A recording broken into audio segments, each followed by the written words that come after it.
말씀 증거해 주시겠습니다.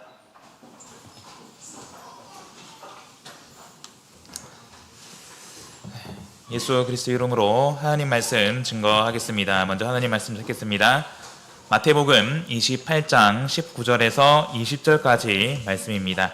마태복음 28장 19절에서 20절까지 말씀입니다.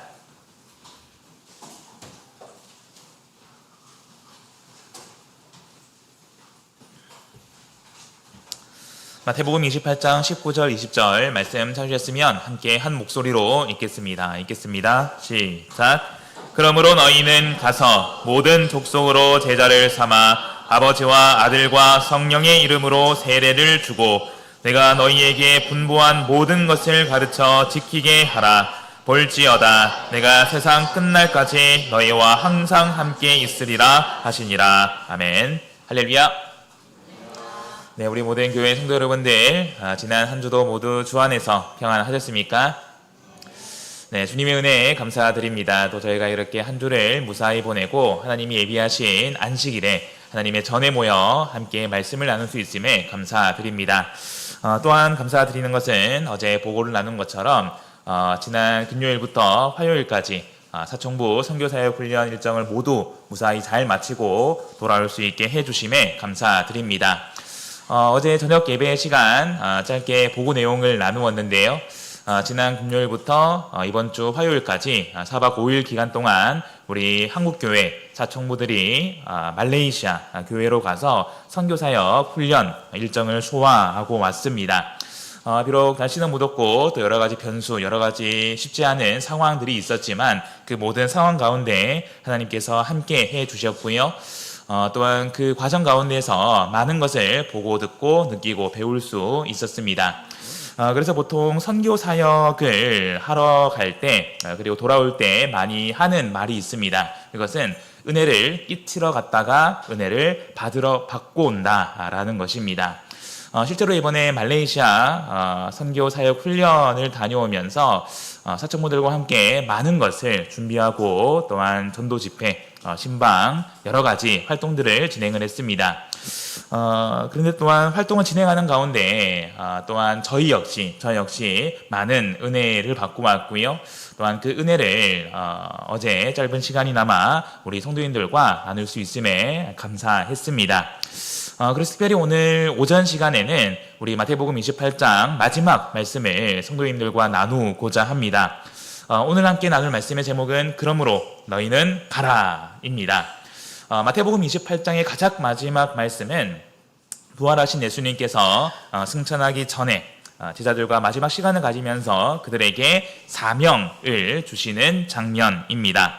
오늘 말씀을 통해서 교회의 성도된 우리의 정체성과 우리에게 주신 사명, 이 사명이 무엇인지 그리고 우리가 사명을 다할 수 있는 동력은 무엇인지 말씀을 통해서 함께 생각해 보도록 하겠습니다.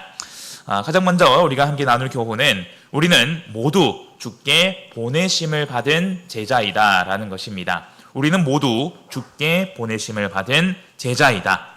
자, 먼저 오늘 본문에서 살펴볼 것은 예수님께서 명령을 주시는, 예수님께서 사명을 주시는 대상이 누구이냐라는 것입니다. 자, 오늘 19절, 20절의 말씀을 보시면은 지금 예수님은 누구에게 사명을 주고 계십니까? 네, 제자들이죠. 자, 19절, 20절의 표현으로 보자면은 그러므로 너희는 가서 20절 내가 너희에게 너희라는 말을 언급하고 있습니다. 자, 여기서 너희에 해당하는 사람들은 바로 제자들이지요. 자, 앞서 16절의 말씀을 보시면은 11제자가 등장하는 것을 볼 수 있습니다. 예수님의 친히 택하시고 부르신 제자들은 원래 총 몇 명이었습니까? 네, 12명이었죠. 그런데 이제 그 과정 가운데에서 가룟 유다가 결국 돈에 대한 욕심을 이렇게 제어하지 못하고 예수님을 팔아 넘기게 됩니다. 그래서 그 후에 죄책감을 이기지 못하고 결국 스스로 목숨을 끊게 되죠. 자, 그래서 오늘 본문의 시점에서는 11제자라는 것을 알 수 있고요. 예수님은 이 제자들에게 사명을 주고 있다라는 것을 우리가 알 수 있습니다. 자, 여기서 제자라는 단어를 살펴보면은 원어로 배우는 자라는 뜻입니다. 배우는 자, 생도, 제자라는 뜻이 있는데요. 이 단어가 쓰인 여러 가지 용례를 살펴보면은 물론 세례 요한의 제자들, 바리새인의 제자들, 모세의 제자들도 있지만 대부분 예수를 믿고 따르는 제자들로 표현되는 것을 볼 수 있습니다. 우리가 하지만 예수님을 믿고 따른다고 해서 다 같은 제자는 아니다라는 것을 분명히 알 수 있습니다. 자, 12제자, 오늘 본문의 11제자는 누가 친히 택하고 누가 친히 부르신 제자들입니까? 바로 예수님께서 친히 부르셨다라는 것입니다. 우리 말씀 찾겠습니다. 마태복음 10장 1절의 말씀입니다. 마태복음 10장 1절의 말씀입니다. 마태복음 10장 1절 찾으셨으면 함께 읽겠습니다. 시작. 예수께서 그 12제자를 부르사 더러운 귀신을 쫓아내며 모든 병과 모든 약한 것을 고치는 권능을 주시니라. 아멘. 예수께서 그 12제자를 부르셨다라고 분명히 말하고 있습니다. 자, 그런데 중요한 것은 예수님께서 그냥 마구잡이식으로 아무나 한 명 한 명의 제자를 부른 게 아니다라는 것입니다. 우리가 말씀을 보시면은 예수님께서 제자들을 부르시기 전에 하신 일이 있다라는 것을 알 수 있습니다. 그 일이 무엇일까요? 네, 찾아보겠습니다. 누가복음 6장 12절에서 13절 말씀입니다. 누가복음 6장 12절에서 13절 말씀입니다. 네, 말씀 찾으셨으면 같이 읽겠습니다. 시작. 이때 예수께서 기도하시러 산으로 가사 밤이 맞도록 하나님께 기도하시고 밝음에 그 제자들을 부르사 그 중에서 12를 택하여 사도라 칭하셨으니. 아멘. 자, 예수님께서 제자들을 부르시기 전에 하신 일이 무엇입니까? 바로 산에 올라가서 밤이 맞도록 밤새 기도하는 것이었습니다. 자, 그래서 예수님께서 기도하시고 제자들을 부르셨다라는 것은 그냥 마구잡이식으로 아무나 제자를 택한 것이 아니라 하나님의 뜻을 따라서 이 제자들을 한 명 한 명 부르셨다라는 것입니다. 자, 그런데 중요한 것은 다시 누가복음 6장 12절 13절을 보시면은 제자들을 부르셨어요. 그 12를 택해서 제자로 세웠습니다. 그런데 동시에 무엇이라 칭했다라고 말하고 있습니까? 사도라 칭하셨다라고 성경은 말하고 있습니다. 자, 그래서 우리가 방금 읽은 마태복음 10장 1절 그 다음에 2절을 같이 보시면은 1절에서는 제자라고 표현했다면 2절에서는 사도라고 표현하는 것을 볼 수 있습니다. 자, 예수님이 12제자를 부르신 이유는 가장 먼저는 당신과 함께 하시는 가운데 그들에게 말씀을 가르치고 깨닫게 하기 위함이죠. 자, 그런데 중요한 것은 제자로서만 부르신 것이냐? 제자는 배우는 사람이지 않습니까? 그래서 예수님 곁에서 열심히 말씀을 배워가야 되죠. 그런데 단순히 예수님께서는 제자로서만 부르신 것이 아니다. 궁극적으로는 사도로 부르셨다라는 것입니다. 제자가 배우는 자라는 뜻이라면 사도는 보내심을 받은 자라는 의미입니다. 보내심을 받은 자. 자, 그래서 예수님께서는 제자들을 부르셨어요. 그래서 당신과 함께하는 가운데 말씀을 가르치시죠. 여기서 한 걸음 더 나아가서 이제 제자들을 보내신다라는 것입니다. 자, 그래서 우리가 오늘 이 말씀을 통해서 제자의 정체성 그리고 우리의 정체성을 생각해 볼 수 있습니다. 이렇게 예수님께서는 제자들을 부르시고 보내시기 위해서 그들을 제자로 사도로 세우셨습니다. 자, 그렇다면 오늘날 하나님의 부르심을 받아서 예수 그리스도에게 속한 제자이자 사도는 누구일까요? 바로 이 자리에 있는 저와 우리 모든 성도님들 한 사람 한 사람이라는 것입니다. 우리 말씀 찾겠습니다. 고린도전서 1장 2절의 말씀입니다. 고린도전서 1장 2절의 말씀입니다. 찾으셨으면 같이 읽겠습니다. 시작. 고린도에 있는 하나님의 교회 곧 그리스도 예수 안에서 거룩하여 지고 성도라 부르심을 입은 자들과 또 각 처에서 우리의 주 곧 저희와 우리의 주 되신 예수 그리스도의 이름을 부르는 모든 자들에게. 아멘. 바울 사도는 교회의 성도를 두고 성도라 부르심을 입은 자들이라고 표현하고 있습니다. 성도는 하나님으로부터 부르심을 받은 사람들이죠.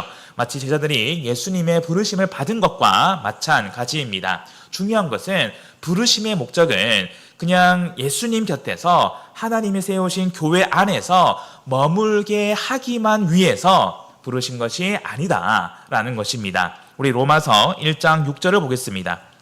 로마서 1장 6절 말씀입니다.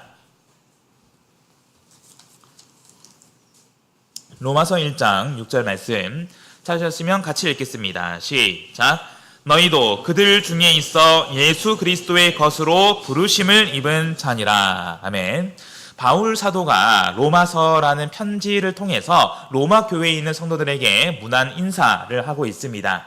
자, 그런데 1절, 2절을 보면은 바울은 자신을 두고 나는 사도로 부르심을 받아 하나님의 복음을 위하여 택정함을 입었다. 나는 하나님의 복음을 전하기 위해서 사도, 곧 보내심을 받은 자로 택함 받았다라고 말하고 있습니다. 그런데 중요한 것은 하나님의 택함을 받아 부르심 받은 것은 나만이 아니라 누구도 부르심 받았다고요? 바로 너희도라는 것입니다. 그래서 6절에서 말하고 있지 않습니까? 너희도 그들 중에 있어 예수 그리스도의 것으로 부르심을 입은 자니라.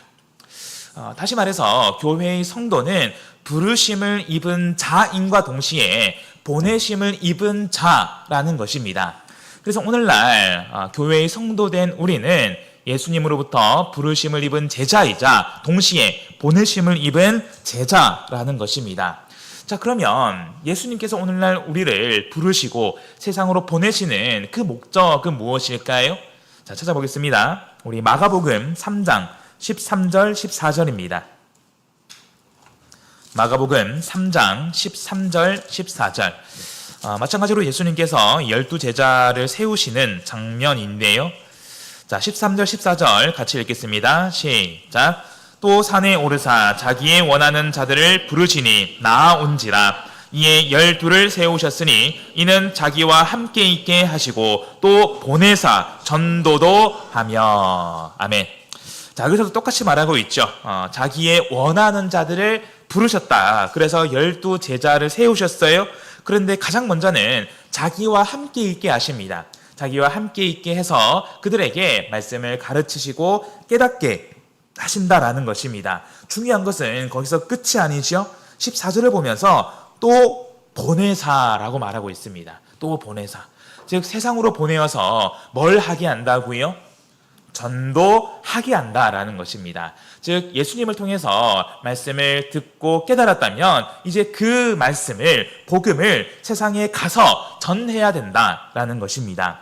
이것을 위해서 예수님께서 제자들을 부르셨고요. 나아가서 그들을 보내신다라는 것입니다. 그래서 요한복음 20장 21절의 말씀을 보시면은 부활하신 예수님께서 두려움에 떨고 있는 제자들에게 나아가 가장 먼저 하신 말씀이 무엇이냐? 너희에게 평강이 있을지어다. 아버지께서 나를 보내신 것 같이 나도 너희를 보내노라 라고 말씀하십니다. 예수님께서는 우리를 부르십니다. 하지만 부르시기만 하는 것이 아니라 그 부르심으로 우리가 모였다면 이제 말씀을 듣고 깨달아야 되고요. 그 말씀을 가지고 이제 어디로 가야 된다는 겁니까? 세상으로 가야 된다라는 겁니다. 그래서 오늘 본문을 보시면은 그러므로 너희는 가서라고 말하고 있죠. 부르심을 받은 그 자리에 머물고만 있는 것이 아니라 이제는 우리가 세상으로 가야 된다, 나아가야 된다라는 것입니다. 그래서 우리가 오늘 이 말씀을 통해서 교회에 성도된 우리의 정체성이 무엇인가 우리가 다시 한번 기억할 수 있기를 원합니다. 우리는 부르심을 받은 교회의 성도입니다. 그 부르심을 따라서 힘써 교회에 모여야 되죠. 그게 먼저입니다. 하지만 거기서 끝나면 안 된다.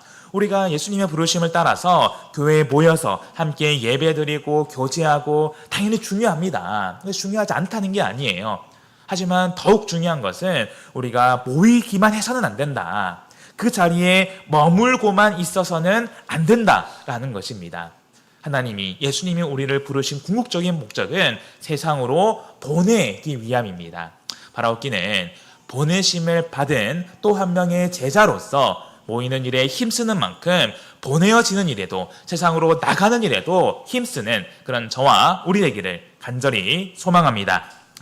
두 번째로 우리가 함께 나눌 교훈은 우리는 가서 전도와 양육의 사명에 힘써야 한다라는 것입니다.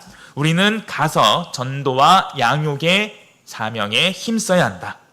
자, 다시 오늘 본문으로 돌아오도록 하겠습니다. 예수님께서는 제자들에게 이제 사명을 주십니다. 그러므로 너희는 가서 세상으로 가야 된다라는 거지요. 그러면 이제 세상으로 가서 구체적으로 어떤 일을 해야 되냐? 그 두 가지 일, 두 가지 사명에 대해서 예수님께서 말씀해 주십니다. 첫 번째는 전도의 사명입니다. 전도의 사명. 우리 오늘 본문 19절을 같이 읽어보겠습니다. 19절 읽겠습니다. 시작. 그러므로 너희는 가서 모든 족속으로 제자를 삼아 아버지와 아들과 성령의 이름으로 세례를 주고. 아멘. 자, 우리가 제자로서 첫 번째로 해야 할 일은 바로 전도입니다. 오늘 본문 19절을 보시면은 그러므로 너희는 가서 모든 족속으로 무엇을 삼아 라고 말하고 있습니까? 제자를 삼아 라고 말하고 있습니다. 어떻게 제자를 삼을 수 있습니까? 어떻게 제자로 세울 수 있나요? 이것은 예수 그리스도의 복음을 전하여서 예수를 믿게 하고 예수 그리스도의 이름으로 세례를 받게 하는 것입니다. 자, 여기서 19절을 보시면 아버지와 아들과 성령의 이름으로 세례를 주고 라고 말하고 있는데요. 여기서 이름이라는 단어를 문법적으로 보면은 복수가 아니라 단수입니다. 쉽게 말해서 아버지의 이름, 아들의 이름, 성령의 이름 하나 따로 있는 것이 아니라 아버지와 아들과 성령의 이름은 몇 개라는 것입니까? 하나라는 것입니다. 그러면 여기서 예수님이 말씀하시는 아버지와 아들과 성령의 이름, 하나의 이름은 곧 누구의 이름을 말하는 것일까요? 예수 그리스도의 이름을 말합니다. 그래서 이어지는 사도행전의 말씀을 보시면은 이제 사도들이 각 처에서 열심히 복음을 증거하지 않습니까? 그리고 그 복음의 결론은 이제 우리가 예수 그리스도를 믿고 회개하여서 세례 받아야 된다라는 것이죠. 그래서 중요한 것은 세례 받는 장면에서 공통적으로 누구의 이름으로 세례를 베푸느냐? 바로 예수 그리스도의 이름으로 세례를 베풀더라라는 것입니다. 우리 대표적으로 사도행전 2장 38절을 보겠습니다. 사도행전 2장 38절의 말씀입니다. 사도행전 2장 38절 찾으셨으면 같이 읽겠습니다. 읽겠습니다. 시작. 베드로가 가로되 너희가 회개하여 각각 예수 그리스도의 이름으로 세례를 받고 죄 사함을 얻으라. 그리하면 성령을 선물로 받으리니. 아멘. 자, 그래서 사도행전 2장의 말씀을 보시면은 이제 성령을 받은 사도들이 담대하게 복음을 전파하기 시작합니다. 이 가운데 대표로 베드로가 일어서서 예수 그리스도의 복음을 증거하는데요. 그 결론부가 38절의 말씀입니다. 너희가 회개하여 예수 그리스도의 이름으로 세례를 받으라. 자, 그리고 이어지는 이 41절의 말씀을 보시면은 그 말을, 그 복음을 받아들인 사람들이 실제로 예수 그리스도를 믿고 세례를 받습니다. 그 결과가 무엇이냐? 이 날에 제자의 수가 3,000이나 더하더라 라고 말하고 있습니다. 어떻게 제자를 삼을 수 있나요? 복음을 전함으로써 그 사람이 복음을 받아들이고 세례를 받을 때 또 한 명의 제자로 세워진다라는 것입니다. 자, 그래서 사도행전 8장 16절, 10장 48절, 19장 5절 사도행전에서 세례를 받는 모든 구절을 하나하나 살펴보면은 공통적으로 예수 그리스도의 이름으로 세례를 베푸는 것을 알 수 있습니다. 자, 그런데 우리가 계속해서 말씀을 보시면은 우리가 복음을 전하면서 전도를 한다라는 것은 단순히 좋은 이야기 한번 전하고 단순히 교회 한번 초대하는 것에서 그쳐서는 안 된다라는 것입니다. 앞서 살펴보았죠? 복음의 결론은 결국 우리가 예수 그리스도를 믿고 회개하고 세례를 받아야 한다라는 것입니다. 그래서 우리가 복음을 전한다라고 할 때 실제로 우리도 세례를 권면할 수 있어야 된다라는 것이죠. 그러기 위해서는 또한 내가 왜 세례를 받아야 되는지, 세례를 받는 필요성에 대해서, 목적에 대해서 우리가 말로 설명해 줄 수 있어야 됩니다. 물론 이제 구도자 분들이 이렇게 교회로 초대가 되어지면은 기본적으로 목회자가 이제 교육을 실시를 합니다. 구도자 교육, 세례 교육을 통해서 하나하나 차근차근 설명해 드리죠. 그런데 비단 그 역할이 어떤 목회자, 어떤 집사, 어떤 사람에게만 특정된 것이 아니라 우리도, 나도 우리가 그것을 설명할 수 있어야 된다, 권면할 수 있어야 된다라는 것입니다. 우리가 세례를 받는 가장 중요한 목적이 무엇입니까? 그것은 죄 사함을 받고 하나님의 자녀로 거듭나는 것이지 않습니까? 쉽게 생각하면 우리가 죄 사함을 받지 않으면은 그 결과가 무엇입니까? 그 죄로 인해서 결국 영원히 고통받는 일이지 않습니까? 그래서 우리가 또한 말씀을 통해서 이것을 분명히 알고 담대하게 전할 수 있어야 된다. 자, 그런데 중요한 것은 그러면 우리가 복음을 전하고 세례를 권면해야 되는 대상이 누구이냐? 다시 오늘 마태복음 28장 19절을 보시면은 자, 예수님은 명령하십니다. 그러므로 너희는 가서 누구로 제자를 삼아라고요? 모든 족속으로 제자를 삼으라 라는 것입니다. 모든 족속. 자, 모든 족속. 다시 말해서 모든 사람에게 우리는 복음을 전할 수 있어야 된다라는 것입니다. 그래서 같은 내용의 마가복음 16장 15절의 말씀을 보시면은 또 가라사대 너희는 온 천하에 다니며 만민에게 복음을 전파하라라고 말씀하고 있습니다. 앞서 서두에 말씀드린 것처럼 지난 금요일부터 4박 5일간 말레이시아에 가서 선교사의 훈련을 다녀왔다고 말씀을 드렸죠.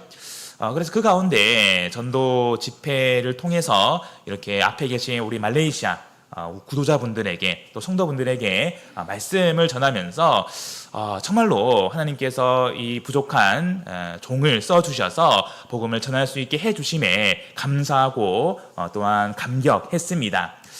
그런데 우리가 이 말씀을 개인에게 적용을 해본다면은 조금 나와는 먼 얘기처럼 들릴 수 있습니다. 이 말씀만 보면은 너희는 온 천하에 가서 만민에게 세상 모든 사람에게 복음을 전해라 라고 하고 있지 않습니까? 그러면 이 말씀을 우리가 바로 적용해서 그렇구나, 우리가 바로 세계 선교를 나가야 되겠구나, 우리가 말레이시아도 가고 아프리카도 가고 전 세계로 다 가야 되구나, 지금 바로 가야 되구나. 그런데 우리가 사도행전의 말씀을 보시면은 우리가 복음을 전하는 데에도 순서가 있다라는 것을 알 수 있습니다. 사도행전 1장 8절의 말씀을 잘 아시죠? 찾아보겠습니다. 사도행전 1장 8절 말씀입니다. 사도행전 1장 8절 찾으셨으면 같이 읽겠습니다. 시작. 오직 성령이 너희에게 임하시면 너희가 권능을 받고 예루살렘과 온 유대와 사마리아와 땅끝까지 이르러 내 증인이 되리라 하시니라. 아멘. 복음을 전하는 것도 내가 있는 그 자리를 기준으로 복음의 지경이, 범위가 점점 확장되어져 가야 된다라는 것입니다. 그래서 예루살렘부터 온 유대와 사마리아와 땅끝까지 점점 확장되지 않습니까? 내가 있는 그 자리를 기준으로 확장이 된다라는 것입니다. 마찬가지입니다. 우리가 모든 사람에게 복음을 전해야 됩니다. 그런데 단순히 이 말을 가지고 나는 다른 건 다 제쳐두고 아프리카로 가야겠다, 이런 말씀이 아니라 당장 내 주변에 믿지 않는 많은 우리 구도자분들이 있지 않습니까? 내 마음에 오랫동안 품고 있는 전도 대상자가 있잖아요. 그분들에게 우리가 먼저 복음을 전해야 된다라는 것입니다. 그래서 이번에 사청부 선교사의 훈련을 다녀오면서 마지막 귀국하기 직전 쿠알라룸푸르 공항에서 모든 수속을 마치고 이제 우리 사청부들 다 함께 삥 둘러앉아서 마지막 나눔의 시간을 가졌습니다. 그때 한 청년이 눈물을 흘리면서 그런 이야기를 했습니다. 이번에 이렇게 다녀와 보니 정말 많은 우리 일꾼분들이 정말로 어려운 상황 가운데서도 정말 힘을 다해서 이제 복음을 전하는 것을 봤다. 그런데 나는 정작 내가 있는 그 환경에서, 한국에서 내 삶의 환경에서 믿지 않는 내 가족을 전도하는 일에 얼마나 힘썼는가. 어쩌면 계속해도 안 되니까 어느 순간 내가 마음속으로 포기하고 있지 않았는가, 눈물을 흘리면서 이렇게 이야기를 하더라고요. 예. 그래서 우리가 전도를 한다라고 할 때 물론 나라마다 상황은 다릅니다. 말레이시아 같은 경우에는 원주민 산지가 있기 때문에 그것을 개척하는 일에 힘쓰고 있다면은 한국에서는 뭐 다른 나라와 같은 그런 원주민이라는 개념이 없지 않습니까? 하지만 또 우리가 달리 생각을 해본다면은 내 주변에 믿지 않는 많은 분들이 여전히 계시다. 그 한 분 한 분이 우리가 힘써 개척해야 되고 전도해야 될 전도 대상이라는 것입니다. 그래서 오늘 말씀에서 예수님께서 분명히 말씀하고 있지 않습니까? 모든 족속에게, 만민에게 가서 복음을 전하라라는 것입니다. 모든 사람입니다. 네. 그런데 나는 어느 순간 내 주변에 분명히 이 사람에게 복음을 전하고 싶은데, 교회로 인도하고 싶은데, 세례를 권면하고 싶은데 때로는 계속 전해도 안 됩니다. 그러니까 어느 순간 내 마음속으로 판단을 해요. 이 사람은 안 되나 보다. 이 사람은 힘들겠다. 그리고 심지어는 어떤 경우에는 그냥 전도도 하지 않고 내가 시도도 하지 않고 그냥 내가 판단을 합니다. 내가 볼 때 이 사람은, 이 분은, 이 가족은 안 될 거야. 그래서 복음을 전하지 않습니다. 권면하지 않아요.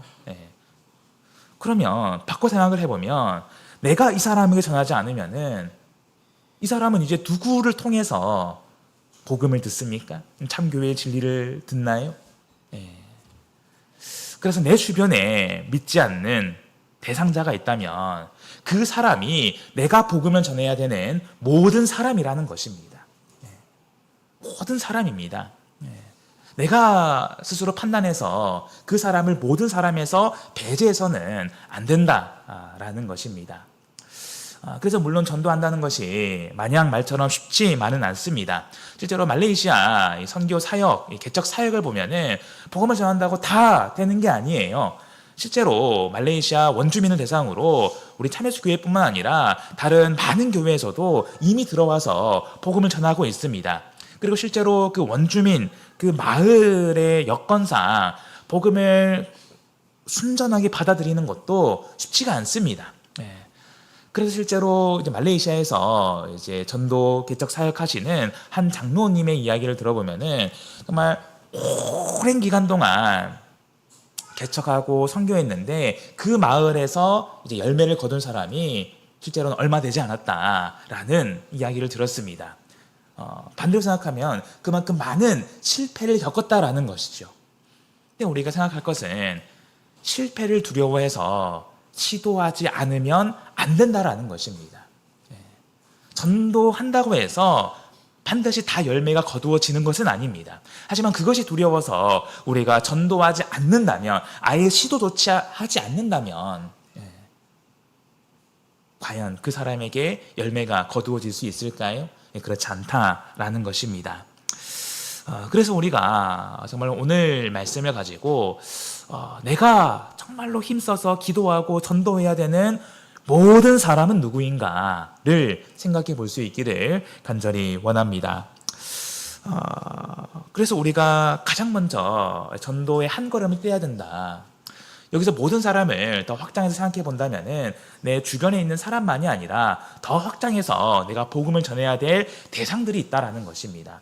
그런데 정작 내 주변에 가장 가까이 있는 사람에게 내가 지금 복음을 전하고 있지 않은데, 전도하고 있지 않은데 더 멀리 있는 사람에게 어떻게 복음을 전할 수 있겠습니까? 그래서 우리가 오늘 말씀을 힘삼아서 다시 한번 용기를 가지고 내 주변에 있는 모든 사람에게 나아갈 수 있기를 간절히 원합니다. 우리가 조금 전에 말씀을 읽었습니다만 사도행전 1장 8절에서 예수님이 말씀하시죠. 오직 성령이 너희에게 임하시면 너희가 권능을 받고.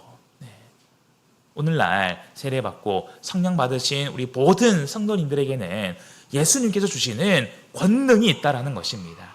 전도는 내 힘으로, 내 능력으로 하는 것이 아닙니다. 자꾸 내 능력을 바라보니까 주저하게 되는 거예요. 사실 우리가 전도를 할 때 많이 실패하지 않습니까? 우리가 전도해보지 않은 게 아니에요. 실제로 전도를 해보면은 막 기도하고 고민하고 정리해서 말을 전합니다. 그런데 계속 실패를 겪으면서 내가 점점 위축되지 않습니까? 내가 이제 잘 모르니까, 내가 부족하니까, 나는 이런 데 은사가 없으니까. 자꾸 나를 바라보게 됩니다. 하지만 우리가 기억해야 될 것은 전도는 내 능력만을 가지고 하는 것이 아니다. 예수님이 성령을 통해서 우리에게 주시는 그 능력을 가지고 우리가 해야 된다라는 것입니다. 감사하게도 하나님께서는 우리에게 성령을 허락해 주셨고요. 그 성령을 통해서 우리에게 능력을 공급해 주십니다. 간절히 바라옵기는 우리가 이 성령의 능력을 의지해서 담대하게 전도할 수 있는 그런 우리 되기를 간절히 원합니다. 두 번째로 예수님께서 주신 사명은 바로 양육, 교육의 사명입니다. 양육, 교육의 사명. 우리 20절 말씀 같이 읽겠습니다. 시작. 내가 너희에게 분부한 모든 것을 가르쳐 지키게 하라까지 보겠습니다. 자, 예수님께서는 두 번째 사명을 말씀해 주십니다. 그것은 바로 양육이자 교육인데요. 앞서 우리가 전도의 사명을 보았습니다. 전도의 사명은 우리가 힘써 복음을 전하여서 세례를 바치게 하여서 제자로 세우는 것이다. 근데 중요한 것은 이제 정말 하나님의 은혜로 우리가 복음을 전하고요. 그 사람이 복음을 받아들이고요. 세례를 받아서 제자로, 성도로 세워졌습니다. 그러면 이제 다 끝난 것일까요? 그럼 난 이제 이 사람에 대한 책임은 난 다 했다라는 것일까요? 그렇지 않다라는 것입니다. 그래서 바로 이어서 20절을 보시면은 내가 너희에게 분부한 모든 것, 곧 예수 그리스도께서 명령하신 모든 말씀을 가르쳐서 지키게 하라라는 것입니다. 자, 그래서 세례를 받았다라는 것은 이제 하나님의 자녀로 거듭났다, 다시 태어났다라는 것이죠. 영적으로 보면은 마치 이제 갓 태어난 아기와도 같다라는 것입니다. 그러면 아기가 자라나기 위해서는 부모님이 힘써 돌보면서 젖을 먹이고 양육해야 되지 않습니까? 마찬가지라는 것입니다. 세례를 받았다고 해서 끝나는 것이 아니라 이제 막 초신자가 된 그 성도분들을 교회에서 그리고 주변에 있는 많은 성도분들이 주의 사랑으로 힘써 돌보고 주의 말씀으로 힘써 가르쳐야 된다라는 것입니다. 자, 그래서 우리가 이 말씀을 통해서 양육의 중요성을 또한 생각해 봐야 되겠습니다. 우리가 한국 교회의 재적 수를 통계를 내보면은 과거부터 지금까지 약 3,000여 명을 유지하고 있습니다. 그런데 왜 한국 교회는 이렇게 성도가 계속 증가하지 않을까? 물론 여러 가지 요인이 있습니다. 그 가운데 이제 소천하신 분들도 많이 계시죠. 근데 또 한 가지 이유를 살펴보면은 이제 이른 양, 믿고 세례를 받았지만 여러 가지 이유로 교회에서 떠나가는 사람도 적지 않더라라는 것입니다. 그래서 우리가 왜 이런 일들이 발생할까? 물론 이런 양이 발생하는 것도 여러 가지 요인이 있습니다. 근데 우리가 정말로 또한 힘써야 되는 것은 대외적으로 전도에 힘쓰는 만큼 대내적으로는 이런 양이 발생하지 않도록 믿음이 연약한 성도들을 우리가 힘써 함께 돌보고 가르치고 권면해야 된다라는 것입니다. 그래서 요한복음 21장 15절에서 17절의 말씀을 보시면은 예수님께서 베드로에게 똑같이 3번 질문하지 않습니까? 내가 너를 사랑하느냐? 그럴 때 베드로가 겸손하게 대답을 하죠. 제가 주를 사랑하는 줄 주께서 아시나이다. 이때 예수님께서 3번에 걸쳐서 주신 사명이 무엇입니까? 내 양을 먹이라. 내 양을 치라. 그래서 마치 목자가 이 양을 돌보는 것처럼 꼴을 먹이고 그리고 막대기로 치면서 위험한 곳으로 안 가도록 인도하는 것처럼 우리도 양과 같은 우리 주변의 많은 성도들을 사랑으로 돌보고 말씀으로 양육, 교육해야 된다라는 것입니다. 중요한 것은 내 주변에 믿음이 연약한 성도를 양육하는 목적은 그 한 사람만을 위해서가 아니라는 것입니다. 앞서 믿음으로 세례를 받으면은 또 한 명의 제자가 된다라고 했죠. 우리도 제자였습니다. 그런데 제자인과 동시에 무엇이었습니까? 사도, 보내심을 받은 사람이었죠. 마찬가지라는 것입니다. 지금은 믿음이 연약한 성도이지만 이 성도가 교회 안에서 사랑을 받고 말씀을 배우는 가운데 믿음이 자라지 않습니까? 그래서 이제 이 사람이 나중에는 또 한 명의 사도로서, 또 한 명의 보내심을 받은 자로서 우리와 함께 동역하고요, 더 많은 사람에게 참된 복음을 전할 수 있다는 것입니다. 그래서 이 한 사람이 또 얼마나 많은 사람에게 선한 영향을 끼치고 복음을 전할 수 있을지 우리는 아무도 장담하지 못합니다. 한 명 한 명의 성도에게 정말 무한한 가능성이 있는 거예요. 하나님께서 그것을 보시고 한 사람 한 사람을 택하시고 부르시고 세우신 것입니다. 그래서 우리가 교회에서 전도에 힘쓰는 만큼 양육에도 교육에도 힘을 다해야 됩니다. 디모데후서 2장 2절의 말씀을 보시면은 찾아보겠습니다. 디모데후서 2장 2절의 말씀입니다. 디모데후서 2장 2절의 말씀 같이 읽겠습니다. 시작. 또 내가 많은 증인 앞에서 내게 들은 바를 충성된 사람들에게 부탁하라. 저희가 또 다른 사람들을 가르칠 수 있으리라. 아멘. 바울 사도가 자신의 동역자이자 후배 목회자인 디모데에게 권면을 합니다. 네가 많은 증인 앞에서 내게 들은 바를, 복음을, 말씀을 충성된 사람들에게 부탁하라, 맡기라라는 것입니다. 그래서 디모데로 하여금 지금 네가 이때까지 나를 통해서 들어왔던 복음에 대해서, 말씀에 대해서 또 다른 충성된 사람들에게 전해줘라는 거예요. 그러면 또 그 사람들이 다른 사람들을 가르칠 것이다, 전해줄 것이다. 그래서 우리가 보고 듣고 깨달은 이 복음은, 참된 진리는 나만이 소유하는 것이 아니라 전해야 된다는 것입니다. 가르쳐야 된다는 거예요. 그래서 대외적으로 보면은 교회 밖에 믿지 않는 많은 사람에게 복음을 전하고 가르쳐야 되죠. 근데 거기서 끝나는 것이 아니라 우리가 교회 안에서도 말씀을 가르쳐야 된다. 보통 교회 안에서는 우리 교회 교육 교사 분들께서 이런 역할을 담당해 주시지 않습니까? 그래서 아동부, 청년부, 우리 교사분들, 또한 우리 설교 교사분들이 힘써 말씀을 전하고 가르쳐주고 계십니다. 하지만 중요한 것은 마찬가지입니다. 양육, 교육의 사명도 어떤 특정한 일꾼에게만 있는 것이 아니라 우리 모두의 사명이다. 우리도 말씀을 전할 수 있어야 되고요, 우리도 말씀을 가르칠 수 있어야 된다는 것입니다. 물론 가장 기초적인 단계에서는 어떤 영은회라든지 열린 예배 행사가 있을 때에 우리 교회 이런 행사가 있습니다, 한번 같이 가봅시다, 이것도 좋은 전도입니다. 그것이 잘못됐다라는 것은 아닙니다. 근데 중요한 것은 나도 설명해 줄 수 있어야 된다. 왜 우리 교회에 참된 진리가 있고, 왜 세례받고, 왜 성령 받아야 되는지, 이런 우리가 보고 들은 기본 신앙, 참된 진리 말씀이 있지 않습니까? 그 말씀들을 우리가 하나하나 이야기해주고 가르칠 수 있어야 된다라는 것입니다. 그래서 바라옵기는 또 우리가 실제적으로 생각을 해본다면요, 사실 기회가 많지 않은 것 같습니다. 나는 교사도 아닌데 제가 언제 누구에게 이 말씀을 가르칩니까? 사실 우리에게는 말씀을 나누고 말씀으로 권면할 정말 좋은 시간이 있습니다. 언제일까요? 바로 오후 분반 예배, 우리 신도의 분반 예배 시간입니다. 우리가 보통 분반 예배라고 표현을 합니다. 또 하나의 예배라는 것이죠. 그런데 오전 예배와의 또 차이점이 있다면은, 오전 예배 때는 설교자를 통해서 선포되는 말씀을 듣는 시간입니다. 중요한 것은 그 들은 말씀을 이제 내가 잘 소화해서 내가 내 표현으로 전하는 것입니다. 그 시간이 분반 예배 시간이에요.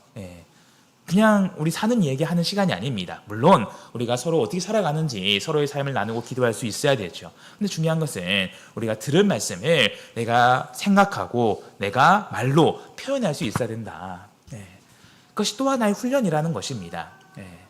그래서 분반 예배 때 참 말하는 게 부담이 되는 분들도 있습니다. 비단 분반 예배라서가 아니라 보통 내가 이렇게 사람들이 있는 자리에서 말을 하는 게 난 굉장히 부담스럽다. 근데 이것도 훈련입니다. 누구나 처음부터 말씀을 잘하고 잘 전하고 잘 가르치는 게 아니에요.